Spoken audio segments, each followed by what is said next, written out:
we're really delighted to have as a visitor today Dr. Victor V, who's visiting Hong Kong from Malaysia. Hi, Doctor. Hi. An old friend of Buddhistdoor, and he is one of the founders of the Buddhist Fellowship group in Malaysia. And he's currently the acting president. He's also a retired chairman of the tourism board in Malaysia, traveled all over the world, interfaced with many organizations, and now devotes his time in his president role. We've asked him to come today because we're very curious.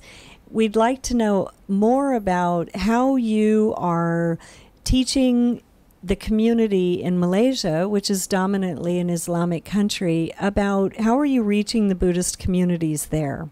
How are you reaching young people?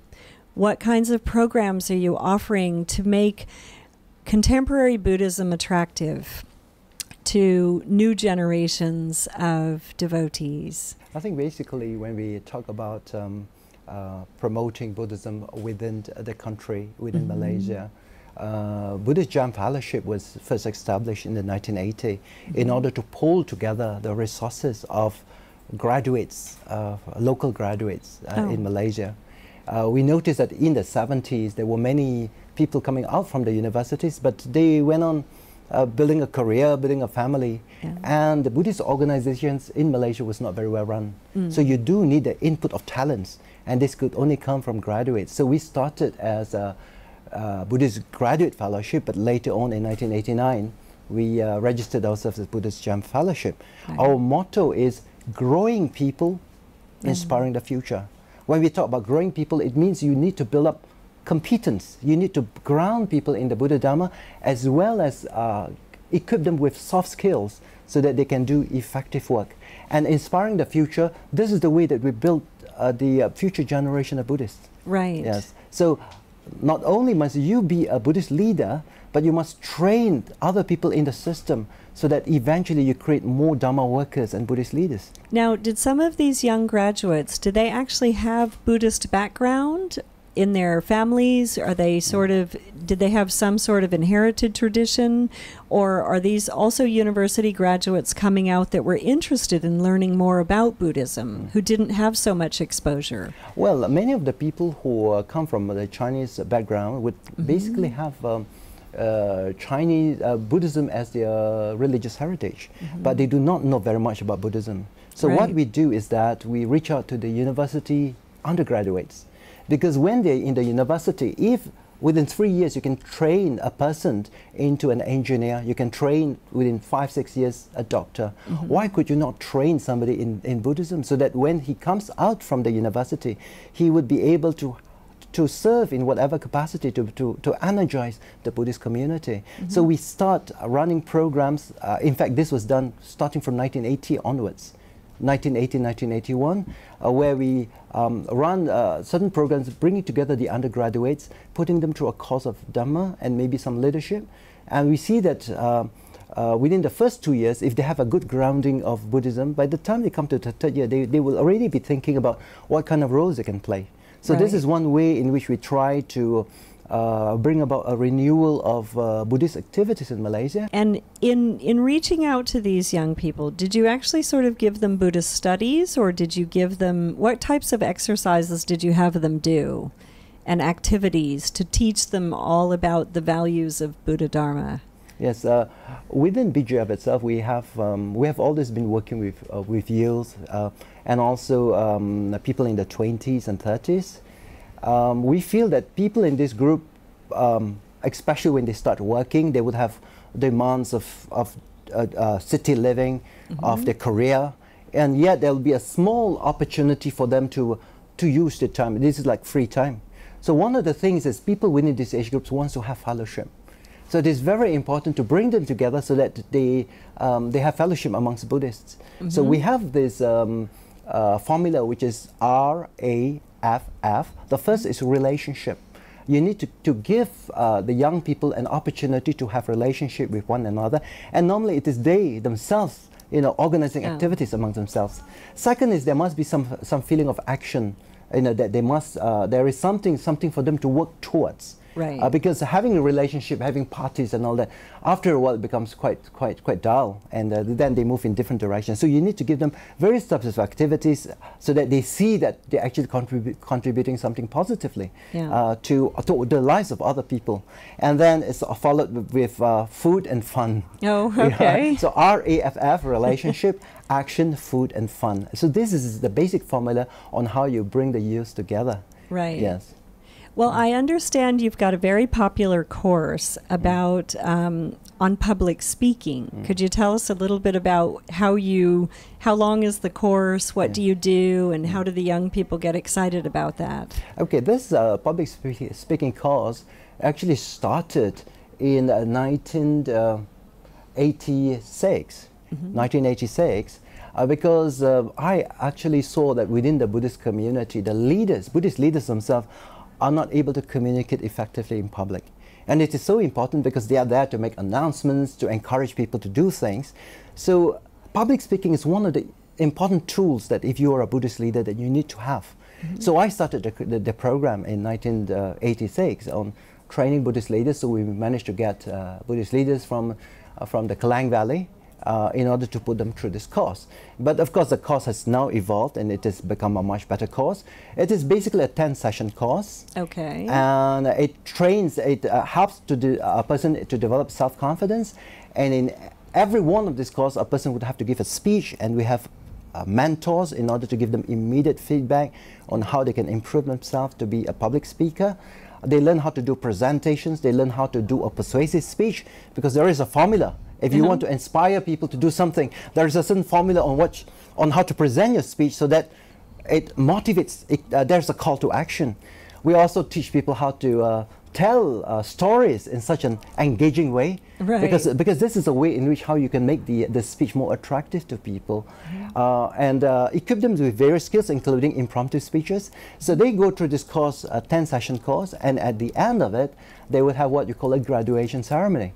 And this graduation ceremony, they'll be given a theme, and to speak for about 3 minutes on a theme, and before a live audience, and the live audience will vote whom they think will be the best speakers. Right. So this has been running for about 27 years now, and you will find that during the competition, the performance of the participants is quite amazing, and they themselves will not believe that they are capable of that kind of a performance. Yeah. So in your social gatherings, you're actually teaching them life skills that they can carry forward to their companies that they work for, or their, life development, or their relationships with other people. Yes. And you're making it fun and engaged. That's right. We have also another course which is basically counseling.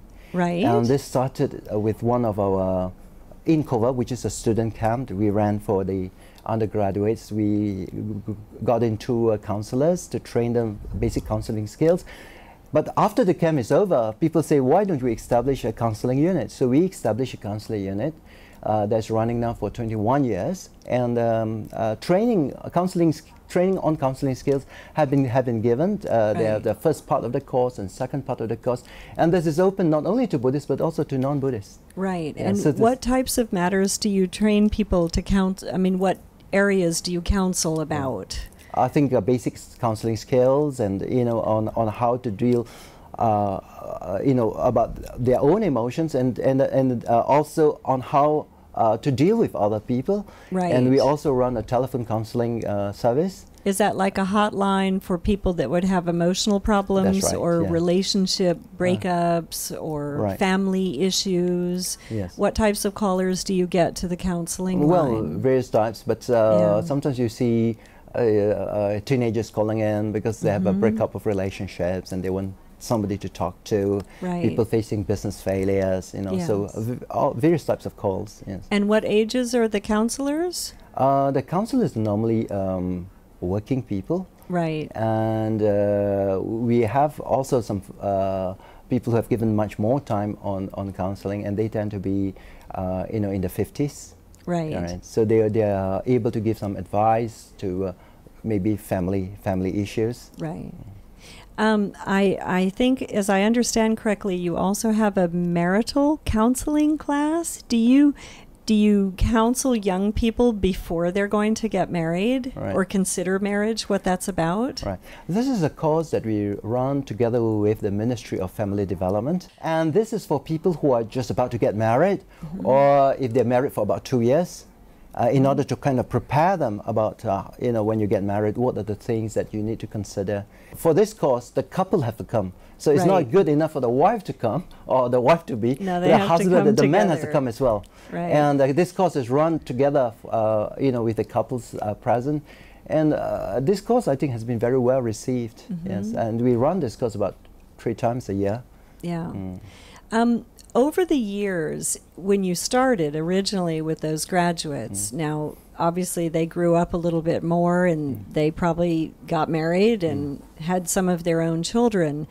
What types of things do they get involved with as they mature into different phases in life? We started off as a group of graduates trying to work with the undergraduates in order to bring about a transformation of the Buddhist community. But we noticed that people go through this life cycle in the early 20s and early 30s.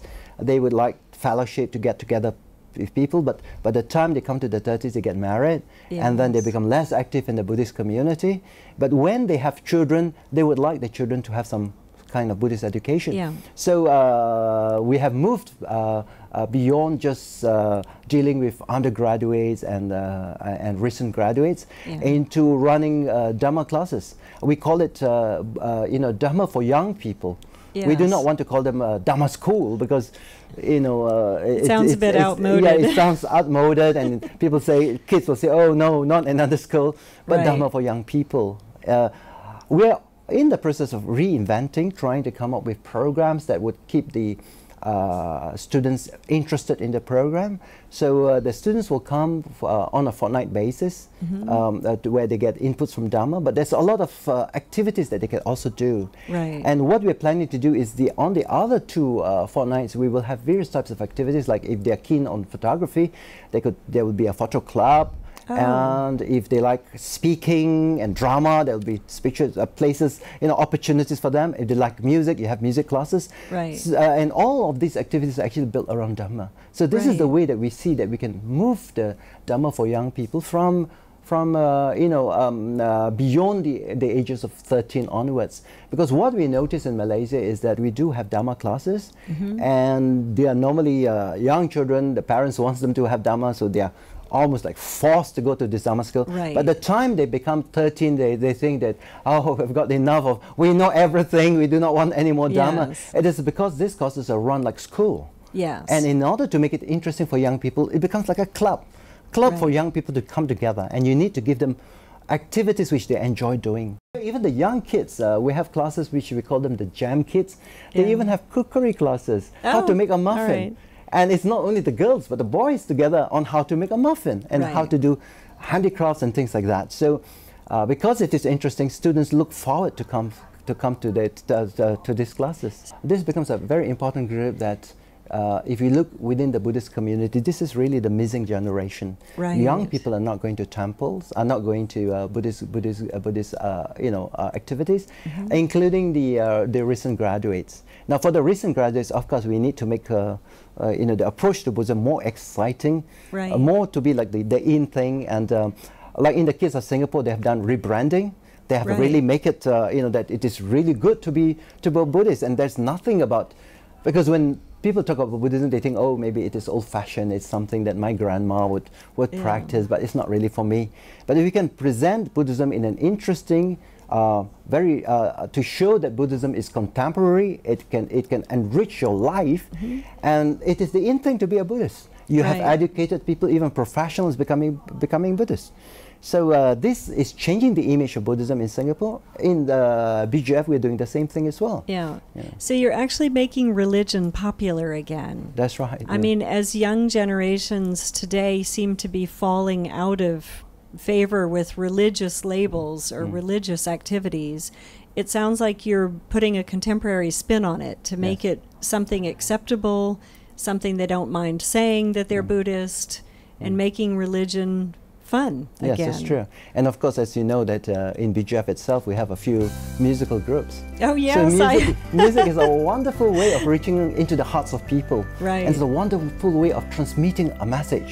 Like for instance, before you sing a song, you just say what the song is meant to be. Right. And when in the process of singing the song, you can actually inspire masses in a manner that sometimes speech cannot do. Yeah. You can actually reach and touch the heart of people. Yeah. And we have, of course, the Wayfarers, which I started. We have been singing for so many years now. From time to time, we are asked to sing, and of course, we do performances. Yeah. But we also have a group of people whom they call themselves the I-Jams. Right. And they are young people in the 20s and early 30s who have written songs. Beautiful songs. They've got them recorded. They have 2 albums now. Yeah. And when they perform, obviously when you have young people performing on stage, the young people could identify with them. Yes. And this is a way in which we can carry the Buddhist message in a different form. This is one of the Dharma doors. Now, I also know I love to read your newsletter. I'm on the subscription. I love to see what your lineup of international speakers is, Right. because you all are known for having visiting speakers from all different areas of the world. Yeah. How do you find and attract all of these different traditions to come and share with your group? BGF itself has established its reputation as being non-sectarian. Yes. So in our learning of the Buddha Dharma, we open the doors so that we can learn and appreciate the what is within the Buddhist, the richness, the wealth within the Buddhist tradition. Yeah. Although many of us are really Pali-based, but we feel that we should actually learn from different sources. And over the years, we have speakers who have come over to BGF to give talks, which are very well attended. And because of that, we have connections with these speakers. So they keep coming back again. Right. And I think it is the openness of our approach to Buddhism that actually make it possible for speakers from different parts of the world to come over. Although the Buddhist comes from different traditions, we have Mahayana, of course, being Chinese population, they are Mahayana. But we also have monks from Sri Lanka that have disseminated teachings of the Buddha in English. We have the late Venerable Kesri Dhammananda, who has done substantial work in this area. And now with the growing interest in Tibetan Buddhism, we also have teachers who from the Tibetan tradition. So even from the time that we were established in the 1980s, this had been our approach, to learn from different traditions of Buddhism. You can keep to your tradition in your individual practice, but in the learning of the Buddha Dharma, it is open. Yeah, it's universal. Yes. Wow. Well, it's wonderful to see you and to learn more about your organization. You all have matured now over several decades, and it's quite inspiring, the movement and the growth that you're going through. Right. Thank you very much. Thank you very much.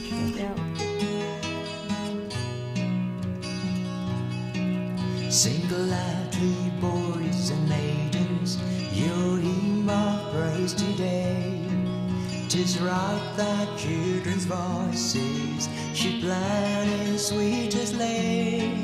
Oh, praise the holy teacher who found the root of pain, and by his life triumphant, the power of self has slain. The power of self has slain. Come sing, ye boys and maidens, your hymn to Buddha Lord.